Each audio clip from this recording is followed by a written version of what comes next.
des amis quand vous travaillez ensemble, puis vous allez pour la même chose.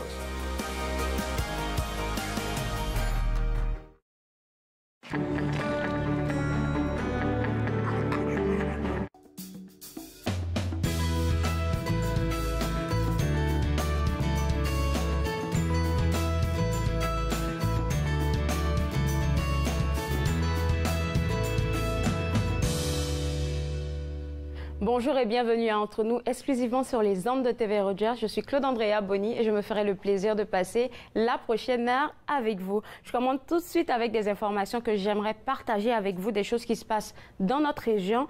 La semaine passée, on en a parlé beaucoup, c'était la semaine de la commémoration du 100e anniversaire. Il y a eu plein d'activités dans la région et ces activités-là continuent. Et moi, je vais vous parler de deux expositions qui sont encore en cours au Musée de la Guerre. La première dont je vous parle, c'est Victoire 1918 qui vous fait passer au travers des 100 jours avant la fin de la Première Guerre mondiale.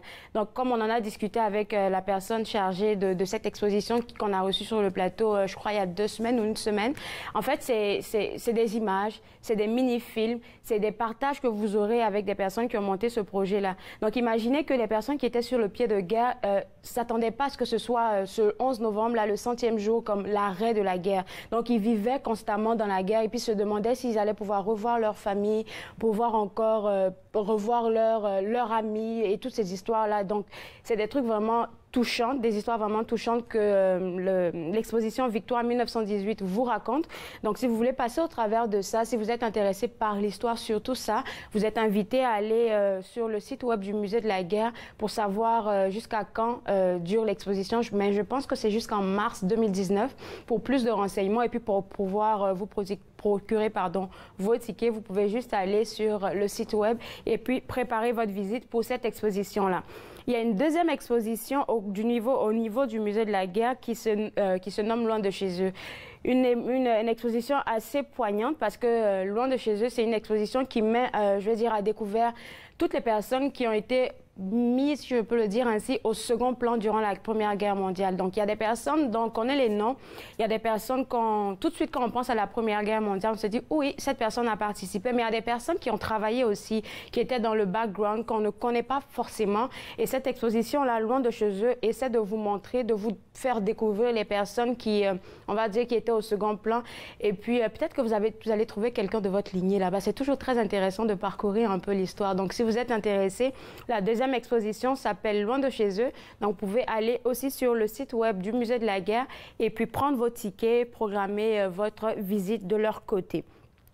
Je vous parle d'une autre activité qui est plutôt une rencontre éducative prévue pour le 28 novembre de 10h à 10h45. Et le thème de cette rencontre éducative, laissez-moi rire parce que le thème, c'est comment trouver de l'aide en criant lapin.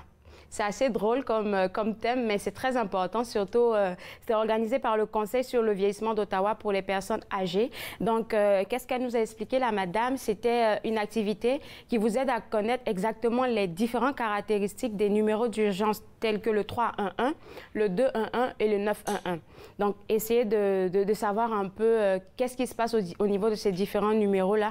Et puis, pouvoir les utiliser à bon escient. Donc, si vous êtes intéressé par cette rencontre éducative, vous pouvez directement aller sur le site web. Je crois que c'est www.coatawas.ca. Je pense que ça va passer à l'écran tantôt.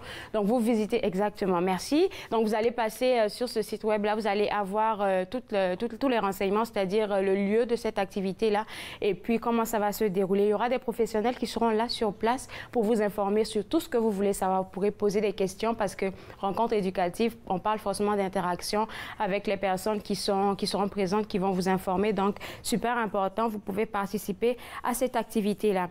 Je vais parler du MIFO. Il y a toujours plein d'activités qui se passent du côté du MIFO. Je commence avec une dégustation de vin et de mousseux le vendredi 23 novembre à 19h au MIFO.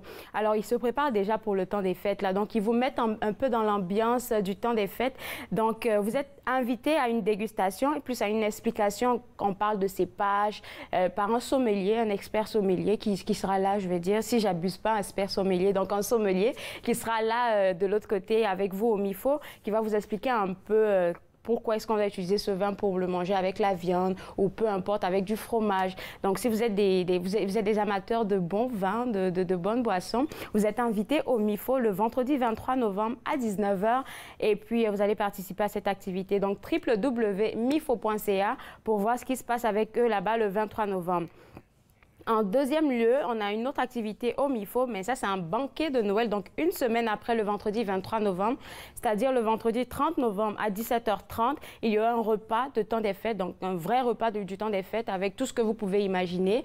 Et puis, il y aura de la danse aussi, de la bonne musique, et puis encore de la bonne boisson. Donc, ça vous met déjà dans l'ambiance des fêtes du côté du MIFO. Si vous êtes intéressé par ça, vous pouvez directement aller sur le www.mifo.ca pour prendre vos renseignements, prendre vos tickets et vous inscrire.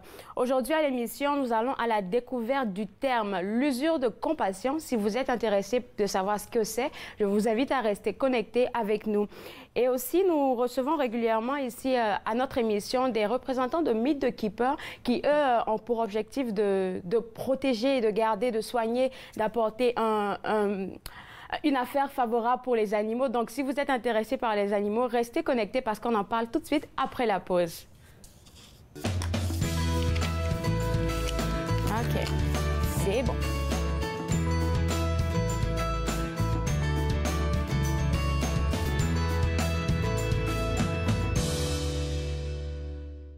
La Charte des droits met sur un même pied d'égalité les Anglo-Québécois et les francophones hors Québec. Être franco-ontarien, lutte, combats éditoriaux. Vendredi 15 h 30 sur TV Rogers. Bonjour, mon nom c'est Amélie et je suis bénévole chez TV Rogers.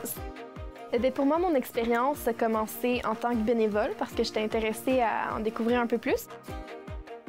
Il y a vraiment une aire de famille à Rogers qui ajoute beaucoup à l'expérience. C'est une porte qui s'ouvre, qui en ouvre plusieurs autres et qu'on aime ou qu'on n'aime pas ça, on va en retirer quelque chose.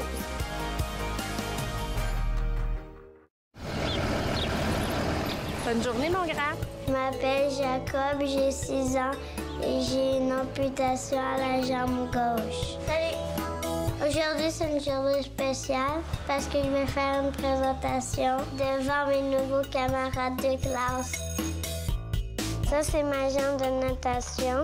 Ma prothèse de natation, c'est les amputés de guerre qui me l'ont donnée. Merci de votre appui. À la prochaine émission d'Émergence, je reçois Ginette Gratton, que vous connaissez sans doute, qui nous parle de son implication communautaire et de sa passion pour les gens d'Ottawa. Émergence, dimanche 19 h 30 sur TV Rogers.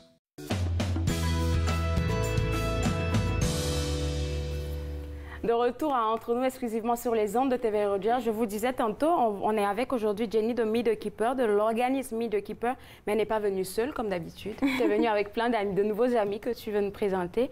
Et puis moi, qu'est-ce que je veux faire déjà, c'est de nous parler de Meet the Keeper. Qu'est-ce que vous faites? Donc, on est un centre faunique, donc principalement pour les animaux exotiques, donc des possessions illégales, des fermes à fourrure qui se font fermer, des cas de négligence. C'est vraiment du cas par cas, mais c'est vraiment des animaux dans le besoin, des animaux qui auront besoin de tourner en nature ou qui ont simplement besoin d'un petit peu d'aide médicale ou de soins en général. Donc, on fait beaucoup d'éducation pour... bonjour. On fait beaucoup d'éducation par rapport aux bonnes choses à savoir avant d'acquérir des animaux de compagnie, ainsi que la conservation de la faune, parce que c'est deux problèmes qui sont vraiment fréquents et de plus en plus importants en ce moment avec la diminution de la faune et tellement d'abandon animal et tout ça. Donc, on fait beaucoup de secourage et d'éducation à travers le Canada. Super. Et puis, la dernière fois qu'on s'est vu, où tu m'avais envoyé un serpent, c'était quoi comme déjà comme... Un boa. Un boa, oh mon Dieu. OK. La dernière fois, tu nous as parlé d'un événement pour un animal Family Fun Fest. Oui.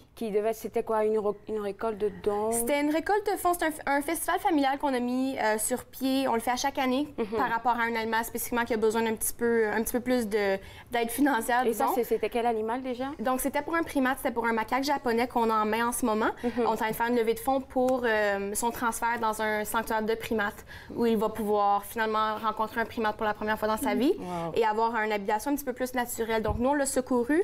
On l'a remis en santé.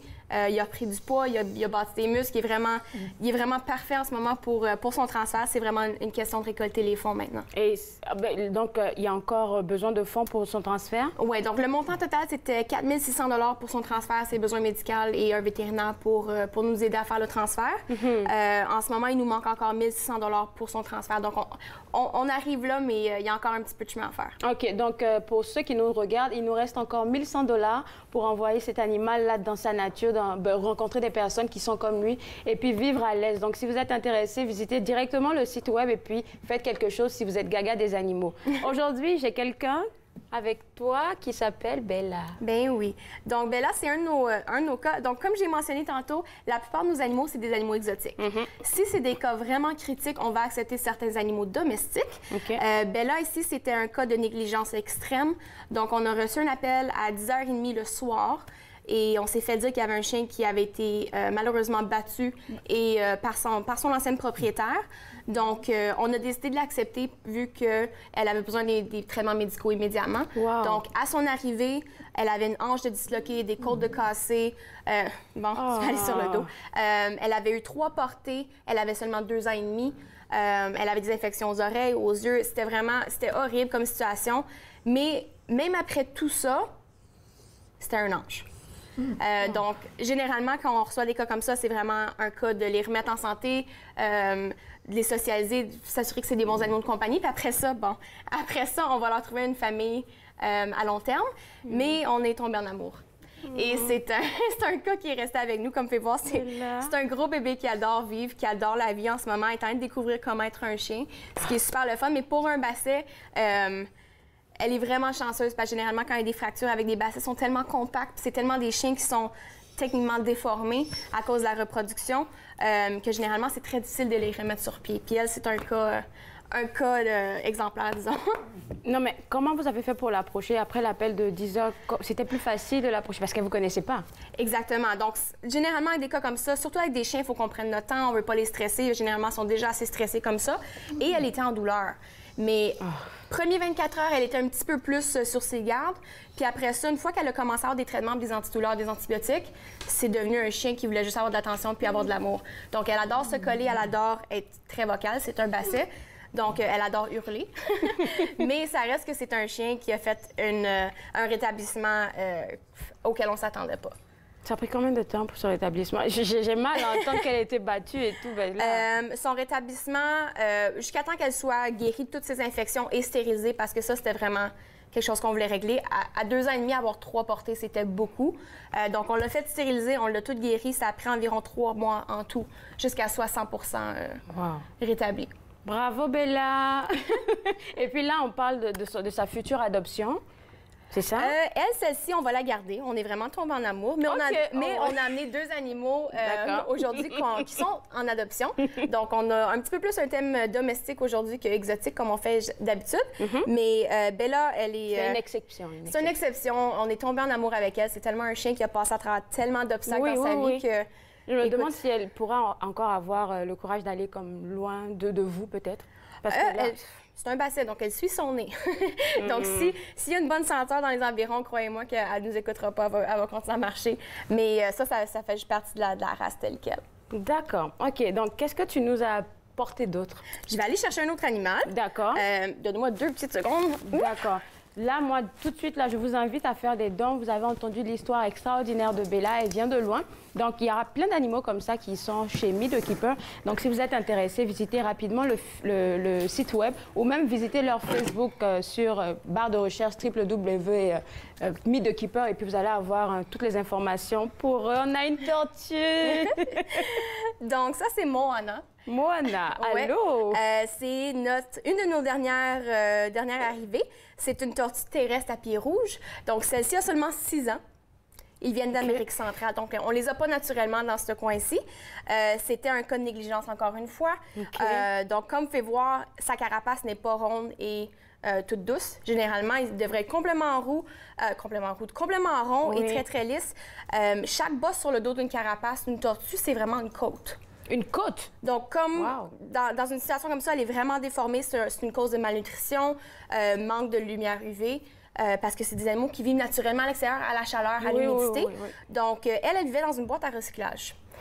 Donc, pour vous donner une idée, les tortues terrestres sont principalement végétariennes, donc elle avait besoin de beaucoup de végétaux, beaucoup de fruits, beaucoup de suppléments naturels et de vitamines. C'était pas le cas. Elle se faisait donner de la laitue iceberg, donc c'est une laitue qui n'a pas vraiment de nutriments, c'est principalement de l'eau. Donc, elle a eu beaucoup de malformations, elle a vraiment aucun muscle, donc on est en train de corriger tout ça, mais les défauts qui ont été faits à sa carapace, c'est permanent. On ne peut pas arranger ça. La seule chose qu'on peut faire, c'est prévenir que ça s'empire. Sérieusement, là? Ça me rappelle quand j'étais beaucoup plus jeune, mon père nous avait offert une tortue, mais elle avait la carapace douce, là. Je l'avais appelée Kesha.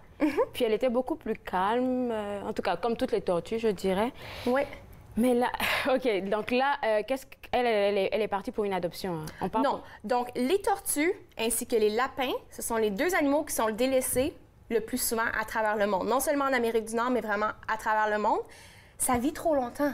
Oui. Une tortue comme ça va vivre 70 ans. C'est ça que les gens ne réalisent pas. Donc, on les achète en animalerie pour quelques centaines de dollars. Oui, c'est vrai. Mais personne ne peut nous promettre à 100 qu'ils vont être en vie pendant 70 ans. C'est vrai. Puis la plupart vont les acheter quand ils ont 20-25 ans, comme premier animal, quand ils ont leur première maison. Et une tortue et un lapin, c'est des animaux solitaires, c'est des animaux qui n'aiment pas se faire manipuler tant que ça. C'est des animaux qui ne devraient pas être en captivité en général, principalement à cause de leur espérance de vie, mais aussi à cause de leur tout ce qu'ils ont besoin. Donc, température, enclos, diète, tout ça. Puis c'est vraiment dur de trouver des vétérinaires aussi qui sont prêts à traiter ces animaux-là parce que ce ne sont pas des animaux qui viennent d'ici. Oui. Et donc, ça, c'est vraiment un résultat de tout ça. Donc, comme on peut voir, ses pattes en arrière qui font face vers le haut. Oui, j'allais dire. Donc, il y a beaucoup de défauts en ce moment avec Moana. Ça a été arraché? Ou... Non, c'est vraiment parce que, vu qu'il y a eu des malformations au niveau de sa carapace telle qu'elle, donc le dessus, n'a pas formé comme il faut. Donc, ses pattes arrière, ils ont vraiment été enfermées à l'intérieur pendant on ne sait pas combien de temps. Elle a 6 ans, donc au moins quelques années. Puis si on regarde à l'endos de sa carapace n'est pas fermée. Oui. Donc, nous, on a dû prendre une sorte de petite machine spécifique pour tout aller raser la carapace pour lui permettre de sortir ses pattes, finalement. Donc, ses pattes arrière, ils n'ont aucun muscle, ils ont vraiment beaucoup de déformations, puis ils font face vers le haut à la place de par en bas.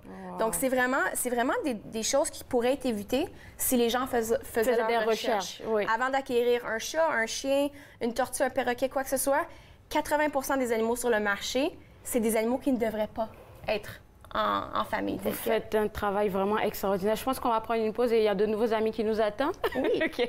On va prendre une toute petite pause et juste après la pause, on va toujours à la découverte des animaux de Meet the Keeper. Vous regardez Entre nous sur les ondes de TV Rogers.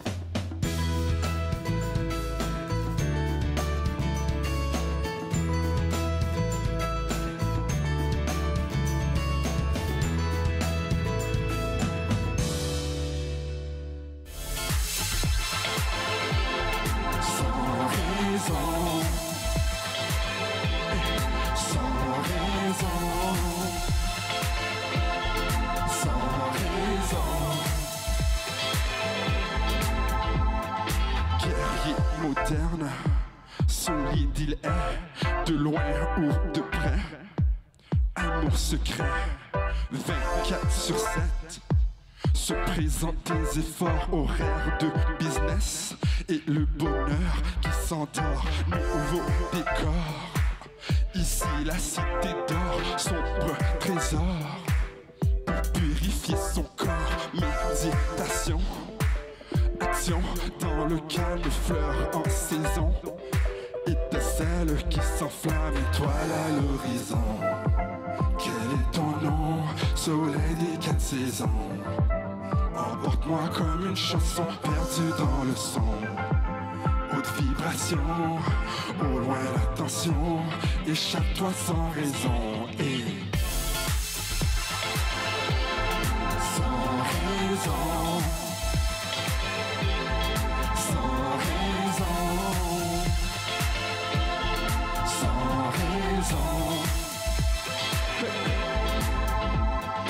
La joie de vivre sans être ivre, partir d'un...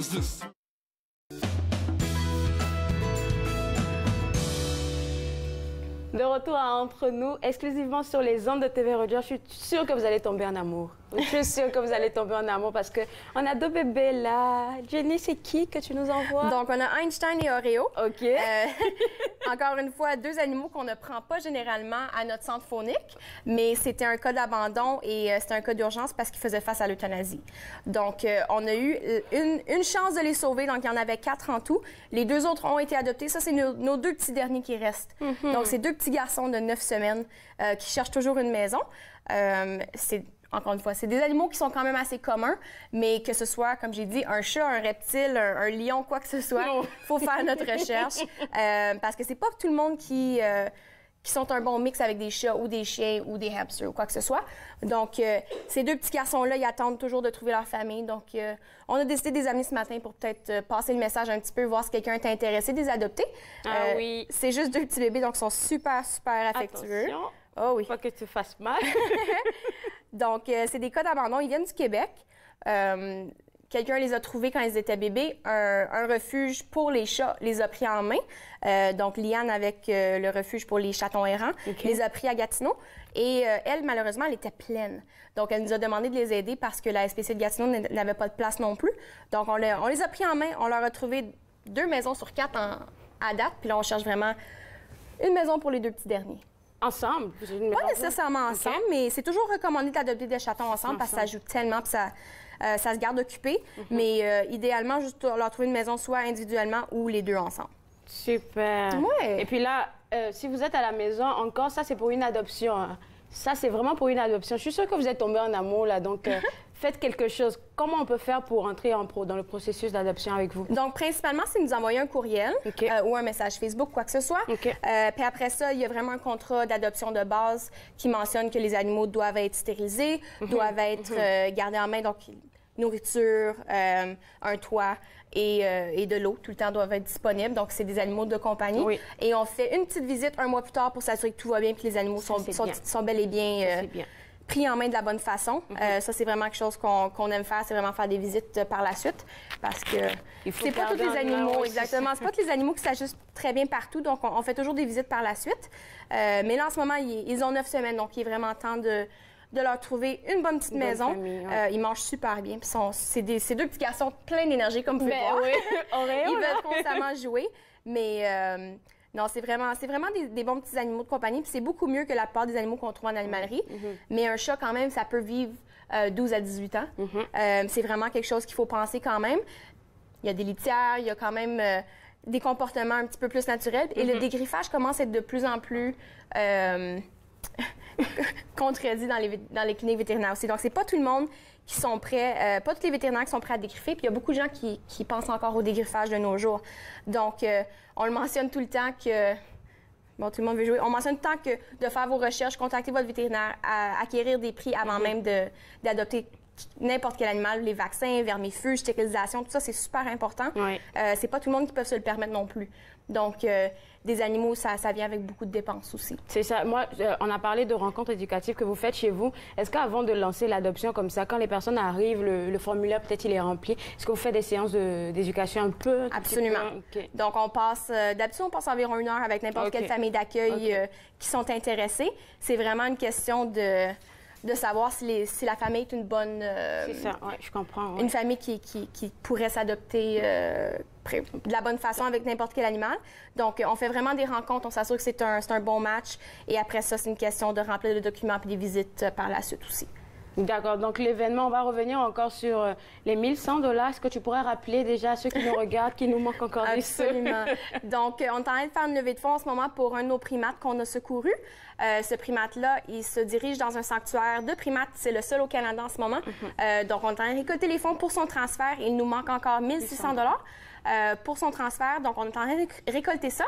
Si vous voulez nous aider à faire le tout, un transfert peut être envoyé ou des dons directement à notre centre faunique peuvent être envoyés. meetthekeepers@gmail.com.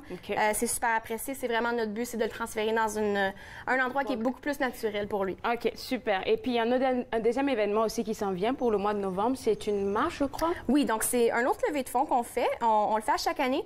Donc, c'est une marche qu'on organise. Ça commence à 11 h le 24 octobre à notre centre faunique à 3. 24 octobre, novembre? Novembre, excusez-moi. On est déjà en Noël, là. Oh, Vas-y, ouais, c'est ça. 24 novembre, OK. à notre centre phonique. Donc, toutes les informations sont principalement sur notre page Facebook en ce moment. Super. Donc, on a déjà une centaine de personnes qui vont déjà être là avec leur chien. Super. Donc, il va y avoir toutes sortes de petites collations, puis des cafés, puis tout ça. Puis après ça, on part pour une marche de 1 heure pour récolter des fonds pour notre centre phonique. Super. Merci beaucoup, Jenny. Merci de nous accueillir encore.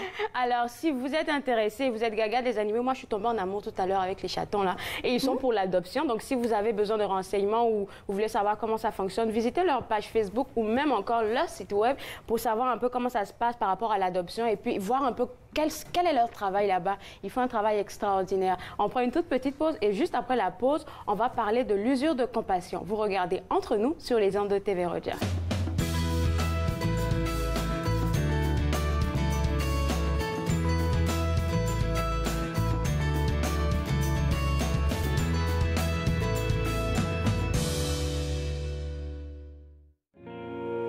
J'aurais dû te reconnaître comme une autre partie de moi, invisible. Je tombe sans toi, je tombe chaque fois. Je t'espère encore, j'y crois mais j'ai tort. Je tombe sans toi, je tombe chaque fois. Tout s'arrête là, perdu déjà. Je compte les heures qui nous séparent. Le monde autour semble à l'écart. Je ne vois plus devant ni derrière. Je t'ai perdu. J'ai tout à refaire. J'aurais dû le reconnaître. Tu es l'autre partie de moi, invisible. Je tombe sans toi, je tombe chaque fois.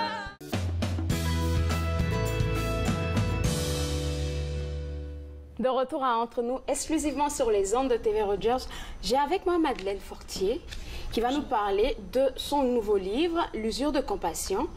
Et puis, c'est pas un titre anodin, hein, l'usure de compassion. Non, pas du tout. Alors, c'est un terme assez spécifique. Oui. Est-ce qu'on peut expliquer c'est quoi l'usure de compassion? Alors, il y en a qui appellent ça la fatigue de compassion. Moi, j'aime mieux le terme usure de compassion parce que l'usure de compassion, c'est quelque chose qui nous arrive de façon très, très, très subtile. Donc, en fait, c'est quelque chose qui peut toucher toutes les personnes qui aident d'autres personnes, qu'on soit proche aidant, qu'on soit bénévole, qu'on soit intervenant ou quoi que ce soit, ou quelqu'un qui a beaucoup d'empathie puis qui s'engage, je dirais, sans limite à aider les autres. Et ce que ça donne, ben, dans le fond, ça donne une fatigue extrême. On se retrouve, on n'a plus d'énergie, on se sent impuissant, on sent qu'on n'est plus capable de se ressourcer non plus, de reprendre le dessus. On sent comme un petit peu comme prise au piège. Il y en a qui appellent ça aussi le burn-out de l'aidant. Alors, je trouve que c'est une belle image aussi. Donc, c'est vraiment quand l'empathie devient de la sympathie, là, puis qu'on est submergé par la souffrance ou les problématiques de l'autre, et qu'on essaie vraiment de l'aider, mais on n'est plus capable. On n'est plus capable. On n'est plus capable. On a trop été loin, on s'est trop engagé de façon excessive. Et ça vous vient de quelque part, hein, de connaître cet aspect de l'usure de compassion? Hein? Oui, parce que je l'ai vécu. Sans savoir de quoi il s'agissait, parce que moi, en fait, j'ai été proche aidante pendant 12 ans. Et après le décès de mon conjoint, j'ai été vraiment en mille miettes pendant plusieurs années. Pas juste des mois, mais plusieurs années. Et bon, je me disais, c'est pas grave, c'est le deuil, là, ça va passer, mais je trouvais ça long un peu. Et par la suite, j'ai eu des symptômes un peu semblables lors de mon travail, parce que moi, j'accompagnais des gens en recherche d'emploi. Et je me suis retrouvée avec une clientèle très, très en fait, que je connaissais pas. J'avais jamais travaillé avec une clientèle qui était aussi... qui avait autant de problèmes, des gens qui étaient loin du marché du travail, qui n'avaient jamais travaillé, des problèmes de santé mentale. Et là, j'ai commencé à alors là, je me suis engagée pour les aider. Donc, vous n'êtes pas encore guéri, tu n'étais pas encore guéri de l'autre, et puis du coup, j'embarque dans quelque chose d'autre. Puis là, j'ai recommencé à vivre des symptômes qui ressemblaient à ce que j'avais vécu déjà. J'ai dit, ben, c'est quoi? Qu'est-ce qui m'arrive? Et là, j'ai fait le tour de toutes les maladies qu'on peut imaginer. Le burn-out, non, c'est pas ça. Dépression, non, c'est pas ça. C'est quoi? Et là, je faisais des études en santé mentale pour aider mes clientes qui avaient des problèmes de santé mentale. Et c'est là-dessus, c'est là que je suis tombée. Sur l'usure de compassion, puis je dis, il n'y a pas de hasard. Et là, c'est très le fun. C'est le fun parce que là, tu dis, je peux mettre des mots sur ce que je vis. Ce que je ressens, c'est vraiment ça. Puis, ben là, c'est déjà un début de guérison, là, quand tu peux nommer ce qui t'arrive. L'usure de compassion, on va dire peut-être qu'on a un problème de santé mentale ou peut-être, je sais pas, en tout cas, ça peut donner tous les noms qu'on a. Mais l'usure de compassion, maintenant, ça vient sortir quelque chose de nouveau, si je peux appeler ça ainsi. Et puis, quand vous avez mis le point dessus, qu'est-ce que ça vous a permis de vite guérir ou... Ça m'a permis, d'une part, de guérir plus vite, puis d'autre part aussi de savoir quoi faire pour pas que ça m'arrive à nouveau. Et donc, c'est de ça que parle le livre, quoi faire? Oui, en fait, le livre, il suit tout... Parce que là, quand j'ai vu ça, j'ai dit, ben, il faut que j'en parle. Oui. Faut pas que je garde ça pour moi, il faut que j'en parle, il faut que les gens sachent que ça existe, tous ceux qui aident d'autres personnes, qui se concentrent là-dessus, qui se consacrent là-dessus, qui sont engagés.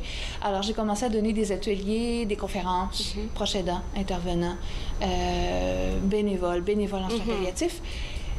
Et j'ai commencé ça en 2014. Wow. Et là, j'ai dit, ben là, je vais essayer d'aller chercher encore plus de monde. De répandre ça. Parce qu'en fait, ce que je veux, moi, c'est vraiment de la prévention. Puis d'amener aussi les gens à trouver leurs propres moyens de protection. Alors, j'ai dit, ben là, je vais mettre ça dans un livre. Et j'ai été chercher 19 témoignages. Proches aidants, intervenants, bénévoles.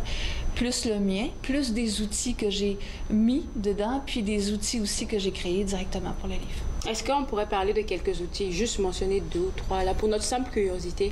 Alors, des outils, ben en fait, il y a des outils que j'emprunte, puis des outils que j'ai créés. Alors, pour les bénévoles et proches aidants, j'ai ce qu'on appelle le baromètre. Ça, je l'ai emprunté, qui permet de voir dans quel état on est. Donc, c'est un petit test. Pour les intervenants, j'ai une échelle de qualité de vie professionnelle qui va déterminer quel niveau d'usure de compassion, de satisfaction de compassion, qui est l'inverse, et de burn-out qu'on est actuellement. Non, pas de burn-out, de traumatisme vicariant. Alors ça aussi, c'est quelque chose que j'ai emprunté, mais... Ce point-là, il me fait penser à...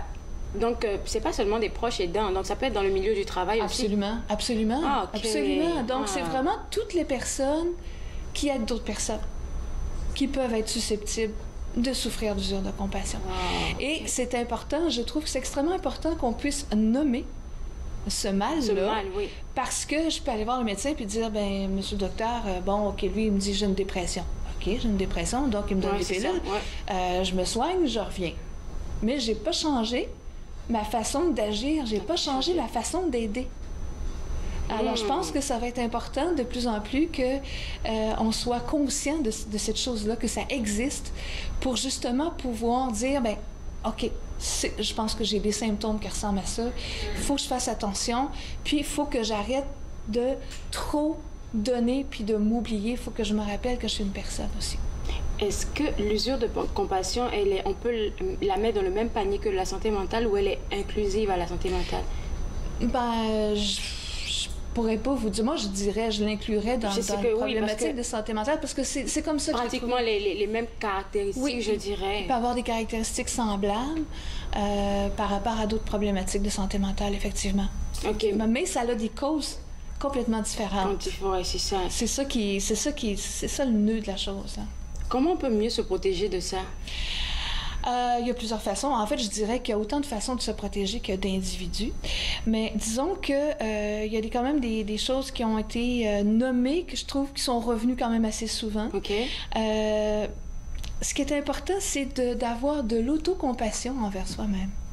Ce qu'on ne fait jamais. C'est qu'on ne fait jamais. Comme je dis aux gens, ben, tu sais, quand quelqu'un, un ami, nous raconte, ben, j'ai fait une bêtise, puis je m'en veux, puis tout ça, On ne dira pas, ben, t'es bien niaiseux, qu'est-ce que t'as fait là? Mais quand il s'agit de nous, on va le faire. Alors donc, avoir de l'autocompassion, avoir aussi garder son identité, ne pas donner, oui, mais ne pas tout donner. Donc, garder à l'esprit qu'on est un être humain, qu'on a une identité, qu'on a, tu sais, qu'on ne pas se laisser submerger, dans le fond. Reconnaître ses limites, reconnaître qu'on a des limites, premièrement, parce que souvent, on a l'impression qu'on n'en a pas. Oui. Et aussi, reconnaître qu'on a besoin d'aide. Ça, c'est, disons, c'est des éléments qui sont revenus quand même assez souvent au niveau de la protection. Dans mon livre, je mets des outils aussi, justement, pour... Alors, je fais une liste de tous les moyens de protection qui ont été nommés par tous les gens que j'ai rencontrés, y compris les témoins. Et avec ça, je leur dis, OK, vous, est-ce qu'il y en a là-dedans que vous reconnaissez, que vous utilisez, que vous aimeriez utiliser plus souvent, mais ajoutez vos propres moyens de protection, puis mettez-les dans votre plan d'action. Ça, c'est super. Et ce livre-là, où est-ce qu'on pourrait l'avoir? Alors, actuellement, il est chez Renaud-Bré. Il va l'être encore... prochaine édition va paraître dans les prochaines semaines. Donc, ça va être chez Renaud-Bré aussi. Cette fois-ci, j'aurai une préface de Mme Marguerite Blais. D'accord. Et aussi, on peut le commander directement par mois. En fait, on peut me le commander. Et je ferai à ce moment-là une dédicace personnalisée. Alors, on peut me contacter à info@accent-carrière.com. D'accord. Et sur le site web aussi, est-ce qu'on peut Sur mon site web, en fait, il y a toute l'information, il y a tous les moyens de se le procurer. D'accord. Sur le site web. Super, merci beaucoup. Merci à vous. Merci. Alors, L'usure de compassion, c'est un livre qui va vous apprendre beaucoup de choses par rapport à ce que c'est déjà. Donc, si vous êtes intéressé par ce livre, vous visitez le site web ou même vous pouvez lui écrire à info@accent-carrière.com pour avoir des informations sur comment vous procurer ce livre-là. On prend une toute petite pause et juste après la pause, on parle maintenant de santé mentale chez les nourrissons. Vous regardez Entre nous sur les ondes de TV Rogers.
De retour à Entre nous, exclusivement sur les ondes de TV Rogers. Je suis maintenant avec Guylaine et Huguette, c'est ça? Tessier de la SPO, Santé publique Ottawa. Aujourd'hui, on va parler de santé publique chez les nourrissons. Santé mentale. Santé mentale, pardon. Qu'est-ce que je raconte? Santé mentale chez les nourrissons. Parce que c'est assez... c'est la première fois que j'ai... Oui, que le concept... comme... Okay. Mais premièrement, j'aimerais parler de santé mentale en général. Puis, c'est pas la première fois là, que je viens à l'émission pour parler de santé mentale, parce qu'on a fait toute une série sur nos vidéos. Le temps d'en parler, exactement. Et puis, mais la santé mentale commence dès la naissance. dès la grossesse. Donc, je vais laisser Huguette en parler un peu plus en détail de ce côté-là. Je vais parler un petit peu moins aujourd'hui, c'est pas tellement dans mes habitudes. Mais... bon, quand on parle de santé mentale, qu'est-ce que c'est la santé mentale? Ouais. Bon, bien, premièrement, une bonne santé mentale, c'est un état de bien-être qui nous aide à jouir de la vie et à faire face aux défis. Donc, ça nous aide à surmonter les tensions normales quotidiennes, à accomplir un travail productif, à contribuer à la société. On peut se réaliser. OK? Ça, c'est avoir une bonne santé mentale. Être en paix avec soi-même, en gros. Mais ça ne veut pas dire qu'on n'a pas des moments où est-ce que c'est plus difficile. C'est comment on gère la vie au quotidien. C'est pas nécessairement la vie en rose, là. D'accord. C'est pas de ça que je parle quand je parle de bonne santé mentale. C'est d'être capable de justement affronter des défis, surmonter les tensions et rebondir après des épreuves, parce que dans notre vie, on vit des épreuves. Tout le temps. Et puis, la résilience, c'est un des moyens dont on avait discuté, qui nous aide justement à rebondir et à continuer. Donc, puis, quand j'avais mentionné la dernière fois, on avait mentionné à un moment donné, à toutes les chroniques, on mentionnait qu'il y ait une maladie mentale ou non, la personne peut avoir une bonne santé mentale. Oui. Bon. Il y avait une différence. Il y avait une différence. Et puis, qu'est-ce qu'une maladie mentale? Bon, bien, une maladie mentale peut être diagnostiquée. Ça touche les pensées, les émotions, les aptitudes sociales. Puis, si c'est pas traité, ça a des impacts négatifs, des conséquences qui peuvent persister si ce n'est pas traité. Donc, c'est d'où l'importance de demander de l'aide. D'accord. Quand on ne se sent pas bien. Et je vais parler aussi, de la maladie mentale. Puis la maladie mentale, comme n'importe quelle autre maladie, ça touche un organe. Comme le diabète peut toucher le pancréas. C'est comme ça que j'avais compris avec cet exemple-là la dernière fois. Bien, la maladie mentale touche le cerveau. C'est pour ça qu'on parle de pensée, émotion, aptitude sociale, interaction et tout ça. Et puis, mais la maladie ressemble beaucoup comme à d'autres maladies auxquelles les gens vivent avec au quotidien. Donc, puis même avec le diabète, qui est une maladie physique, mais on peut avoir une bonne qualité de vie. Ça n'empêche pas, si on gère bien notre maladie, si on va chercher les médicaments dont on a besoin ou qu'importe les thérapies dont on a besoin. Avec le diabète, bien, parfois, il faut s'injecter, prendre de l'insuline. Donc, mais ça n'empêche pas la personne d'avoir une bonne qualité de vie. Donc, c'est la même chose avec la santé mentale. Et la santé mentale ne se retrouve pas sur un spectrum. On ne voit pas santé mentale d'un côté, maladie mentale de l'autre. La santé mentale, c'est vraiment un continuum où il y a 4 cadrans. Et puis, ces 4 cadrans-là, on parle de bonne santé mentale, moins bonne santé mentale, symptômes sans symptômes de maladie mentale, symptômes de maladie mentale. On peut se retrouver à n'importe quel temps dans notre vie dans un de ces cadrans-là et on bouge. Selon les facteurs qui affectent notre vie, selon notre façon de réagir, on peut bouger dans ce continuum-là durant notre vie. Donc, l'idée, par exemple, c'est d'essayer de se maintenir dans les cadrans 1 et 2, qu'on nous ayons ou non une maladie mentale, d'essayer d'avoir une bonne santé mentale, malgré les épreuves. Puis, il y a des moyens. Il y a des moyens d'aller chercher, de maintenir cette santé-là ou d'arriver à développer une bonne santé mentale. Il y a des moyens et je vais laisser ma collègue Huguette parler des moyens qui débutent dès le jeune âge, dès la naissance. OK. Je suis toute stupéfaite par ce terme et je pense qu'on va y aller directement. Donc, Guylaine a dit tantôt, ça commence dès le bébé dans le ventre de la mère, depuis la grossesse. Ça touche tout le monde, tous les âges. C'est ça, peu importe. Tout le monde a une santé mentale, c'est ça que je voulais dire. Alors, à suivre tes pensées, c'est que quand tu y penses, la santé mentale et physique de la maman, quand elle est enceinte, ça a un impact sur la grossesse. Alors, c'est important que la maman prenne conscience de sa santé mentale et physique dès le point de départ. Mais quand on parle aussi de la santé mentale du nourrisson, j'ai comme une petite définition, si je peux me permettre, pour établir la base. C'est vraiment, la capacité de développement du jeune enfant, donc on va dire à ce moment-là de la naissance et toutes les premières années, jusqu'à 5-6 ans. Lorsque, qu'est-ce qu'on voit un enfant qui apprend? Il apprend à établir un lien sécure et étroit avec ses parents ou un aidant naturel, avec les petits amis, les petits frères. Et puis, c'est aussi lorsqu'il vit toutes sortes d'expériences et d'émotions. Il apprend à gérer et exprimer toute une gamme d'émotions. Et c'est lorsqu'il apprend à explorer son environnement où il apprend toutes sortes de choses. Et ceci est fait dans le contexte de la famille, dans le contexte de la communauté et culturelle. Alors moi, la manière que je pense à ça, c'est que ça a à faire avec les relations entre parents et enfants ou adultes et enfants. C'est très, très, très important. Et tous les gens qui s'occupent de cet enfant-là aussi. C'est ça. Que ce soit les grands-parents, les gardiennes, absolument. Professeurs, tout. Et puis, pourquoi c'est important? Alors, c'est ça, on dirait, ça nous vient. Moi, je suis d'accord avec toi. On pense la santé mentale, maintenant, on est habitué de penser l'adulte. On parle beaucoup de la santé mentale de les ados, parce qu'ils passent souvent des phases difficiles, puis on a passé à travers ça aussi, nous autres-mêmes. Mais quand ça vient aux nourrissons, aux jeunes enfants, c'est ça, on se dit, mais voyons donc. Oui, c'est ça. Mais c'est ça, la recherche nous démontre que absolument. Alors, tout ce que Guylaine a décrit, ça débute dès la jeune petite enfance. Alors, on veut se préoccuper de cela, on veut se renseigner à ce sujet.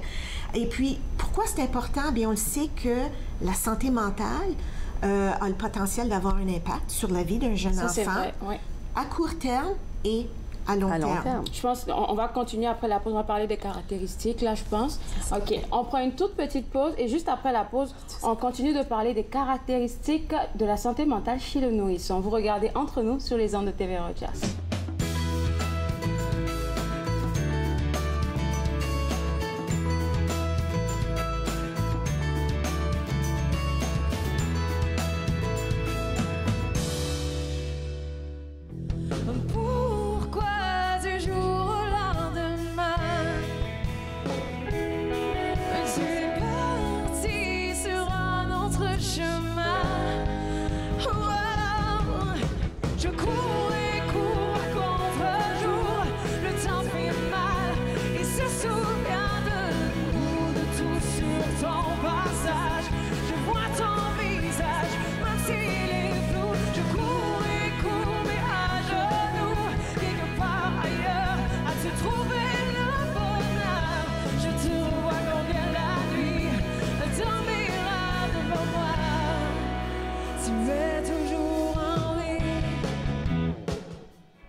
sans réponse.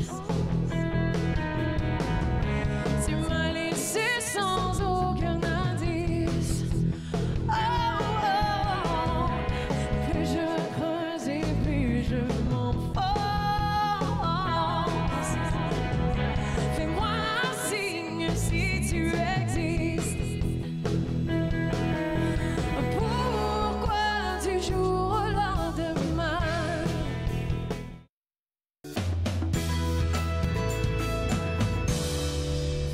De retour à Entre nous, exclusivement sur les ondes de TV Rogers. Maintenant, on parle de la santé mentale chez le nourrisson. C'est ça. OK. Moi, pour débuter, j'aimerais mentionner, on le sait que le rôle de parent est très difficile, surtout de nos jours.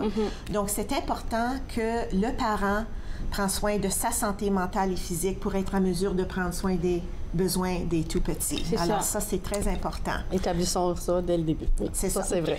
Et puis, ça fait que là, juste pour justifier un peu que la santé mentale, c'est important qu'on en parle, c'est j'aimerais partager juste quelques données locales. Ici, à Ottawa, un enfant sur 4, donc un 25% des jeunes, ne sont pas prêts pour la rentrée scolaire. Et ça, c'est parce que l'enfant est vulnérable dans une ou plusieurs sphères de leur développement et c'est surtout dans le domaine de socio-émotionnel. Alors ça part, ça. Aussi, depuis 2010, il y a eu une augmentation de 75 de visites à l'urgence de l'hôpital des enfants ici à Ottawa pour des raisons de santé mentale. 75 depuis les dernières 8 années. OK. Et au Canada, en grosso modo, juste une donnée, 70 des problèmes de santé mentale commencent pendant la petite enfance et l'adolescence. Donc, ça justifie le besoin qu'on parle aujourd'hui justement de cela. D'accord. Et puis, si on regarde, j'ai apporté aujourd'hui un logo avec, si on peut voir ça maintenant à l'écran. Ça va parler de les différents éléments, les éléments principaux qui affectent, justement, c'est ça, on le voit là, qui a un impact sur la santé mentale d'un enfant. Alors, on voit ici, moi, j'aimerais toucher un petit peu sur surtout le développement du cerveau et l'attachement. Donc, des données vraiment intéressantes. Donc, le développement du cerveau commence pendant la grossesse. Pendant la grossesse, ça c'est vrai, oui. Mais autre que ça, la période de croissance la plus importante, c'est, ils disent, les 2000 premiers jours. Je ne sais pas pourquoi qu'on parle en jours, mais ça veut dire les premières, on va dire, environ 5 années. 5 années, c'est ça, je calculais hier. Je l'ai calculé. Ça, c'est en bas de 5 ans. Et puis, pendant cette période-là, donc les premières années, le cerveau établit des nouvelles connexions cérébrales, 1 million de nouvelles connexions par seconde. OK. 1 million de nouvelles connexions par seconde. Alors ça, ce que ça nous dit, c'est l'importance de les expériences qu'on offre et qu'on donne à notre enfant pendant les premières années. C'est ça qu'on dit, ils sont des éponges, hein? Parce Exactement. Exactement. Alors, on veut porter attention à cela. Ça touche vraiment proche aussi avec l'attachement. Beaucoup de recherches de nos jours. L'attachement. Qu'est-ce que ça veut dire? L'attachement entre enfants et, on va dire, le parent. C'est la relation qui est établie, la relation qui est vraiment proche. Et c'est vraiment important, quand tu me demandais qu'est-ce qu'un parent peut faire, c'est de vraiment avoir une relation rassurante dès la naissance. Alors, répondre aux besoins du bébé. Surtout, on va dire, quand il a faim, il pleure, il a faim, il s'est blessé. Ou le réconforter quand il est malade, comme tu dis, contrarié. Ça, c'est très important. Pourquoi? Comme ça, l'enfant se sent sécure et aimé. Quand un enfant se sent sécure et aimé, il va être plus apte d'aller explorer dans son monde autour de lui. Et ça touche maintenant, le plus qu'il explore, le plus qu'il stimule le développement de son cerveau. Et puis en plus, cet enfant-là se sent sécure que, s'il y a un petit défi, il sait qu'il peut revenir à côté de maman, à côté papa, de maman. Parler, oui. Justement. Alors, il y a un rôle important que le parent peut jouer à ce moment-là pour encourager d'aller explorer dans son monde. Alors, et on veut être constant aussi avec nos efforts, avec la manière qu'on réconforte et qu'on répond aux besoins de notre enfant. Chapeau aux parents, parce que c'est un gros travail. Puis je trouvais important aussi, quand je lisais de l'information, au niveau des étapes de développement. Parce que certaines des étapes de développement vont t'amener à faire des actions. OK. Puis là, il y a des ressources qu'on peut utiliser pour nous aider à connaître les différents stades de développement. Et pour nous aider à mieux répondre aussi selon les stades de développement de l'enfant. Fait que ça, je trouvais ça important aussi. Oui, aussitôt que tu deviens un parent, tu veux faire de la lecture au sujet des différents stades de développement pour savoir quoi faire pour stimuler, mais aussi pour avoir des attentes réalistes de leur comportement. C'est ça, oui. C'est ça, oui. Exactement. Alors, quand tu y penses d'avoir cette relation, une bonne relation positive, ça touche sur la manière que tu communiques avec ton enfant, la manière que tu vas discipliner ton enfant. Alors, c'est ça. La recherche nous dit un enfant qui est bien dans sa peau, tu as touché à ça aussi, toi, c'est que cet enfant-là est plus apte de développer des relations saines plus tard dans la vie, de faire confiance aux autres. Alors, ce sont tous des aspects qui sont très importants dans la vie d'une personne. OK. Je pense qu'on a un deuxième graphique qui est là, parce qu'il nous reste quelques minutes. OK. Est-ce qu'on pourrait le montrer? Et puis lui, c'est vraiment par rapport à... C'est une campagne? Oui, bien ici, on parle de où on peut aller rechercher de la ressource aussi. Alors, sur notre site web, Être parent à Ottawa, nous avons beaucoup d'informations sur les soins du nourrisson, mais aussi sur la santé mentale. Qu'est-ce qu'on peut faire? Qu'est-ce qu'un parent peut faire? C'est quoi la santé mentale? Alors, moi, j'encourage tous les parents, peu importe l'âge, nouveau bébé, un bambin ou un trottineur, d'aller voir ce que nous avons sur le site web comme un point de départ. OK. Et puis, oui. Oui, puis Je sais que cette campagne-là touche à différents points, dont des points que Huguette a mentionné, là, développement du cerveau, attachement, mais aussi comportement et tempérament chez les enfants.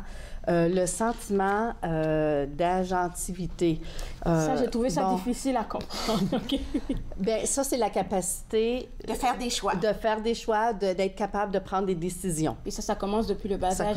Oui. Bien, on s'entend des petits choix. Bien oui, des petites choses. Demande à l'enfant, est-ce que tu veux une pomme ou une banane pour ta collation? Mais tu veux porter ton pantalon rouge ou ton pantalon bleu? La chance. Tu donnes des petits choix et on augmente avec l'âge. Et ça, c'est important pour que l'enfant bâtisse une estime de soi et la confiance que oui, je vais être capable de faire des décisions pour moi-même dans la vie plus tard. Je voulais aussi souligner qu'il y a une initiative ici à Ottawa, c'est l'initiative de la santé mentale des nourrissons et jeunes enfants.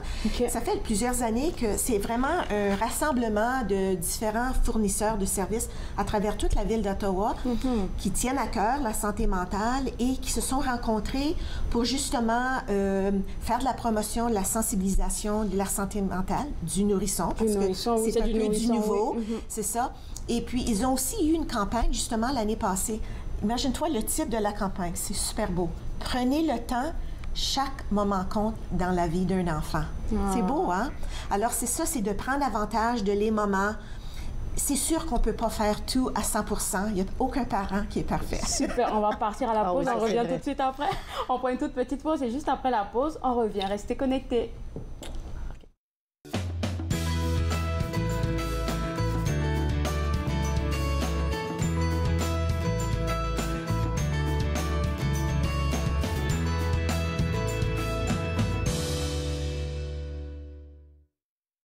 Je suis vraiment reconnaissante aux anciens combattants qui ont créé les amputés de guerre puis qui ont participé à son développement puis à son essor. Une centaine d'années pour les amputés de guerre, ça veut dire beaucoup de choses. Pour moi, ça représente un peu la fraternité qu'on a entre les personnes amputées. Moi, ça m'a permis, plus jeune, de découvrir que j'étais pas la seule à être comme ça, sans un bras, une jambe. Et ils m'ont aidé évidemment à avoir mes prothèses parce que j'en ai eu beaucoup jusqu'à maintenant. Puis pour les donateurs, on doit leur dire un gros merci, évidemment. Merci de nous permettre de vivre notre vie. Cette semaine, c'est M. Pascal Aubu qui va nous forger une histoire de clôture à la chaleur du feu de forge. Donc, je vous attends chez nous. Bien que je te raconte, mercredi 19h30 sur TV Rogers.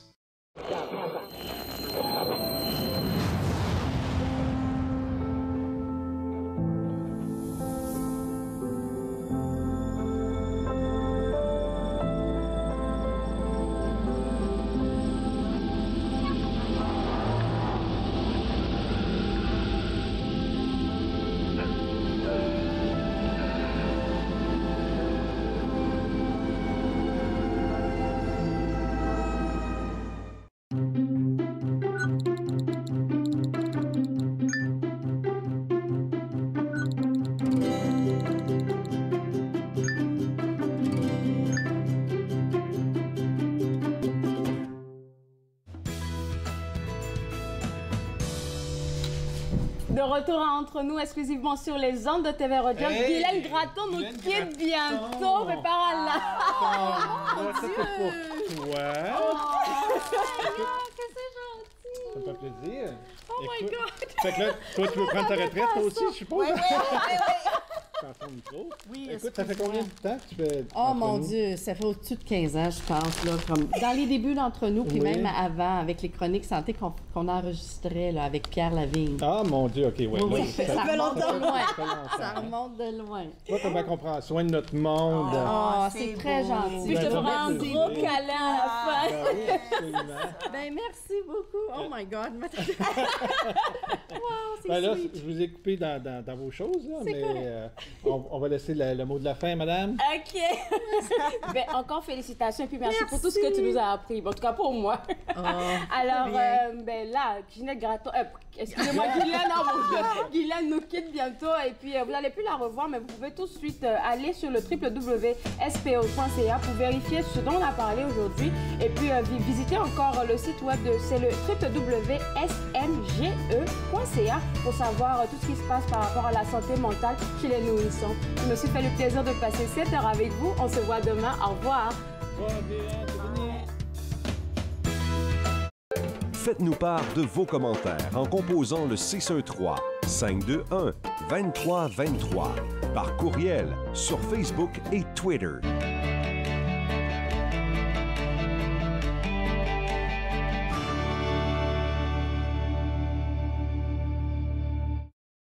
Je m'appelle Daniel, je suis bénévole à TV Rogers. L'atmosphère à TV Rogers, c'est vraiment relax. Je m'ai fait accepter très vite, puis je m'ai fait de nouvelles amies. Qu'est-ce que j'ai aimé à TV Rogers, c'est filmer des jeux de hockey, puis m'apprendre des nouvelles façons de travailler. Assez ton mieux, venir aider ou n'importe quoi, de continuer, d'arrêter, de pas d'arrêter. On est tous ici pour vous aider.